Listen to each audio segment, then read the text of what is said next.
உணவே மருந்து, மருந்தே உணவு என்ற பழமொழிக்கு ஏற்ப நாம் அன்றாடம் பயன்படுத்தும் உணவு வகைகளில் இடம்பெறும் பொருட்களின் உள்ள மகத்துவத்தை பற்றியும் அதில் அடங்கியிருக்கும் மூலிகைகள் குறித்து விவரிக்க வருகிறது இப்பகுதி.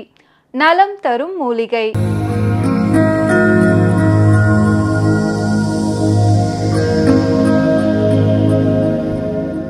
மக்கள் வணக்கம். உலக தமிழ் அறிவாளிகளே, சித்தர்களின் அருளால் நலமுடன் பல்லாண்டு வாழ்வோம். மக்கள் தொலைக்காட்சியில் புத்தம்புது காலை என்கின்ற தொடர் நிகழ்ச்சியிலே நோயின்றி 120 வயது சித்தர் ரகசியம் என்கின்ற ஒரு நெறியை பற்றி தொடர்ந்து பல நாட்கள் பார்க்க இருக்கிறோம். அதில் அன்னமயகோஷம் என்று சொல்லுகிற இந்த உணவு உணவாலான உடல் இருக்கிறது. அந்த உணவு உடல் தான் சுவர். சித்திரம் வரைவதற்கு அடிப்படை தேவை எதுன்னா சுவர். இந்த சுவர் எதுன்னா அந்த உடம்பு தான். ஆக இந்த உடம்பை முதல்ல ஆரோக்கியப்படுத்துவதற்குள்ள வழிமுறைகளை சித்தர்கள் என்ன சொல்லியிருக்கிறார்கள் என்பதை நான் சொல்லிக் கொண்டிருக்கிறேன். நிறைய வரை இருக்கிறது. ஒரு காசு செலவில்லாமல், ஒரு நாள் செலவில்லாமல் பின்பற்றினா போதும், நீங்கள் அதனுடைய பலனை அனுபவிக்கலாம். அப்போது உணவை மென்று உண்டீர்கள், முதல் ஏப்பம் வந்த உடனே நிறுத்தினீர்கள், அடுத்து 10 இருந்து 15 நிமிட நேரம் மெல்ல நடந்தீர்கள். நேரம் இல்லைன்னு சொல்லக்கூடாது. மதிய உணவு சாப்பிட்டுட்டும் நடக்கலாம், வீட்டில் காலையில் சாப்பிட்டுட்டும் நடக்கலாம், இரவு சாப்பிட்டுட்டு தூங்குறதுக்கு முன்னும் நடக்கலாம். நடக்கிறதுக்கு நேரம் இல்லைன்னா நீங்கள் ஒன்றும் இல்லை, 1/4 மணி நேரம் 3 வேளையும் நடந்தால் 3/4 மணி நேரம் ஒரு நாளைக்கு நடந்துட்டீங்க. உங்கள் சர்க்கரை சத்து கட்டுப்பாட்டில் வந்தாச்சு. சிம்பிள். இதுக்கு நேரமே ஒதுக்க வேண்டியதில்லை. சாப்பிட்டுட்டு ஆரோக்கியத்தையும் பெற்றுக்கொள்ளுகிறீர்கள், சர்க்கரை சத்தையும் கட்டுப்படுத்தி விடுகிறீர்கள், குருதி அழுத்தத்தையும் குறைத்து கொள்ளுகிறீர்கள், செரிமான சக்தியை கூட்டி விடுகிறீர்கள், கொஞ்சம் உணவிலேயே நிறைய சத்தை பெற்றுக்கொள்ளுகிறீர்கள். எவ்வளவு மாற்றம் கிடைக்குது பாருங்க. ஆக உணவை மென்று முதல் ஏப்பம் வந்த உடனே நிறுத்திட்டு ஒரு 10 இருந்து 15 நிமிடமாவது, சித்தர்கள் ஒரு நாழிகை நடப்பது நல்லதுன்னு சொல்லியிருக்கிறார்கள். அட்லீஸ்ட் ஒரு 15 நிமிடமாவது. ஒரு நாழிகை என்பது 24 நிமிடம். அவ்வளோ தூரம் நடக்க சொன்னால் நடக்க மாட்டீங்க. ஒரு 10-15 நிமிஷம் நடந்தீங்கனாலே நீங்கள் கண்டுபிடிச்சிருங்க. எதை கண்டுபிடிப்பீங்கன்னு சொல்கிறேன் பாருங்க.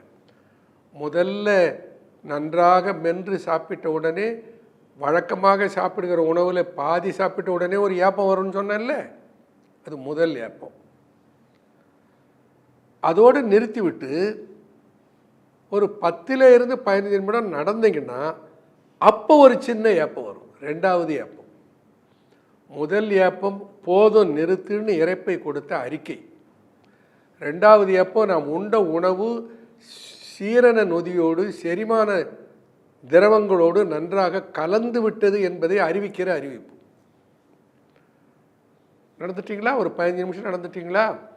சாப்பிட்றதுக்கு ஒரு 15 நிமிஷம் சாப்பிட்டீங்களா? 20 நிமிஷம் சாப்பிட்டீங்களா? அரை மணி நேரம் ஆகிப்போச்சா?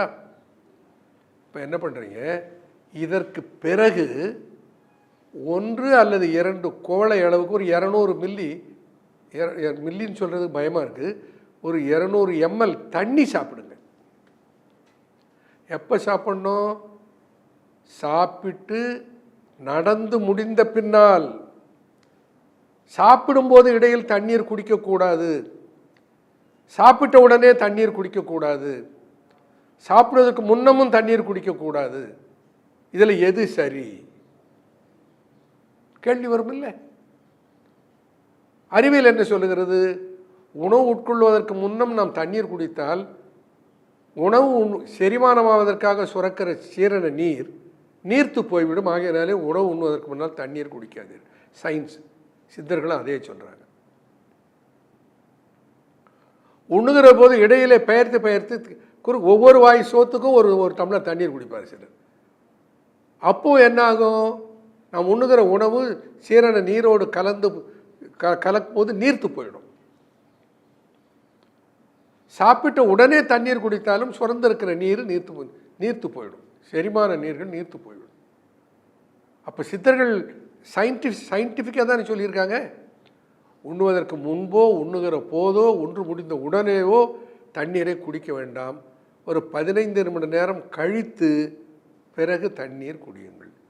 தண்ணீரை எப்படி குடிப்பது, எவ்வளவு குடிப்பது, எவ்வளவு நேரம் குடிப்பது, அதையெல்லாம் சொல்லியிருக்கிறார்கள்.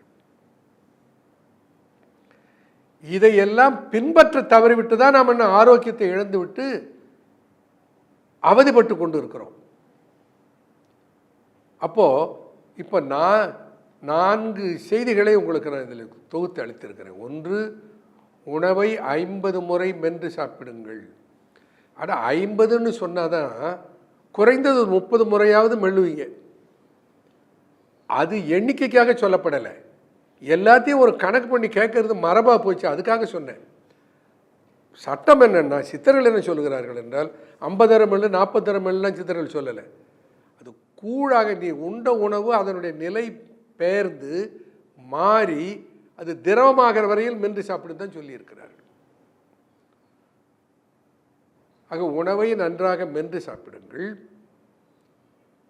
முதல் ஏப்பம் வந்தவுடனே உணவு சாப்பிடுவதை நிறுத்தி விடுங்கள். பிறகு குறுநடையாக படபடபடன் நடக்காம குறுநடையாக மெல்ல ஒரு 15 நிமிட நேரம் நடங்கள். பிறகு 1 அல்லது 2 கோப்பை தேவைப்படுகிற அளவுக்கு தண்ணீர் அருந்துங்கள். 4 ரூல். ரொம்ப கஷ்டமாக இதை பின்பற்றுறது. அப்படி இருக்க பழக்கிக் கொள்ள வேண்டும், நம்மை நாமே பழக்கிக் கொள்ள வேண்டும். அது நம் கையில் தான் இருக்கிறது. நன்றி, வணக்கம்.